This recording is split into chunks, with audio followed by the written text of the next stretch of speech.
嗨，大家好，今日講嘅係性案資料嘅第28個視頻，介紹演員黃曉明。生辰資料可以喺維基百科下載。星盤中有個特別嘅星格，日月甲水星，擁有日月水，星命主，對最新最潮訊息有特別了解。黃曉明嘅演藝生涯係一部由偶像派到實派，喺光影浮沉中始終堅守初心嘅成長史。1998年佢參演電視劇《愛情唔係遊戲》正式出道，邁入演藝圈。2001年，24歲佢喺古裝劇《大漢天子》中飾演少年漢武帝劉徹，憑藉對帝王少年銳氣與雄才偉略嘅生鬼演繹，一躍成為街知巷聞嘅古裝男神。此後數年佢接連攞下《天龍八部》中嘅喬峰、《神鵰俠侶》中嘅楊過等經典武俠角色，以實淨演技成為古裝劇領域嘅標杆性演員。2013年電影《中國合夥人》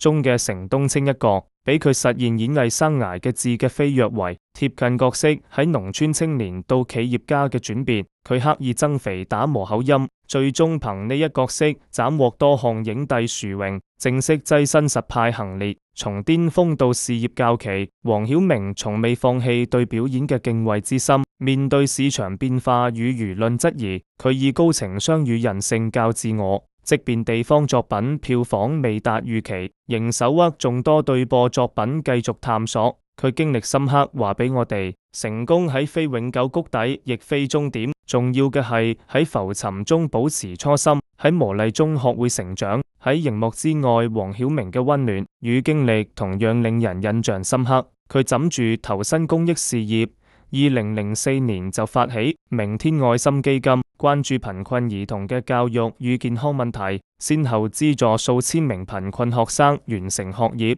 喺汶川地震、玉樹地震等自然災禍中，佢第一時間捐款捐物，並親赴災區共救援行動。疫情期間呢，佢帶頭捐贈防疫物資，助力基層抗疫工作。佢公益行動從不靠曝光，始終以踏實行動踐行公眾人物嘅社會責任。星案將每個喺 YouTube、Facebook 同 Res 更新，歡迎有興趣嘅朋友觀看。黃曉明嘅視頻就講到呢度，多謝大家嘅收看。